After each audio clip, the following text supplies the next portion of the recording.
In the headlines, Mdluli saga said to have damaged fight against corruption, and Jub Jub murder trial to resume in Soweto. With the news this hour, I'm Ayanda. The Executive Director of Corruption Watch, David Lewis, says the Mdluli saga has hurt the fight against corruption. This follows yesterday's ruling by the Johannesburg Labour Court on an earlier court decision which sidelined crime intelligence boss Richard Mdluli's suspension. The Labour Court found that Mdluli's suspension was legal and correct. Lewis elaborates. I think it does dramatic harm. I think that, it doesn't do any good to combating corruption and combating crime generally.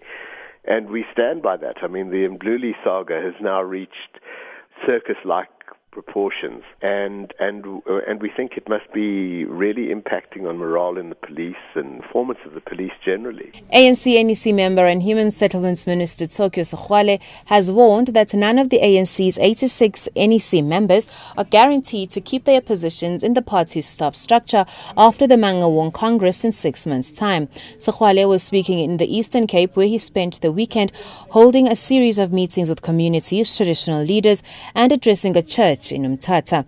He wrapped up his stay in the province with a keynote address at an ANC Youth League event in Queenstown. Sexwale says Mangaung will be a platform for each of the ANC's National Executive Committee members to report back on what they have been doing since being elected in 2007.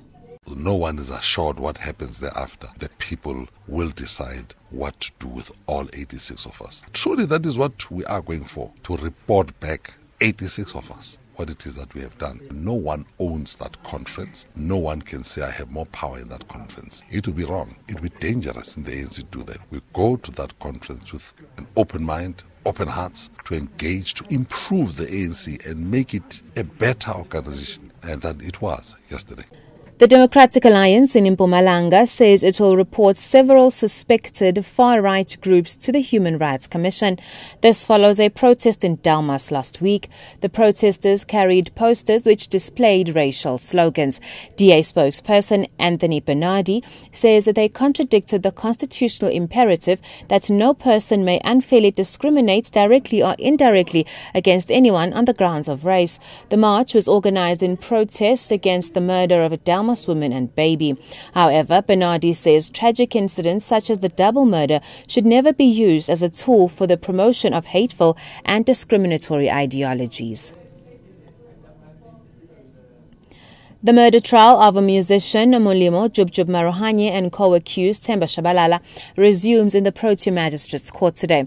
Video expert Rihanna Smallberger is expected to give evidence on whether the cell phone video footage presented by the state earlier in the trial had been tampered with. Last week, Wednesday, Smallberger, who was called by Maruhanye's defense, came under fire when she said she had made a mistake about the number of videos found on the cell phone. She had also not yet analyzed the videos. Maruhanye and Shabalala faced charges of murder, attempted murder, and driving under the influence of alcohol and drugs. They were allegedly racing their Mini Coopers when they crashed into a group of school children in Mdluli Street in Pretoria North in March 2010. 4 boys died and 2 were seriously injured.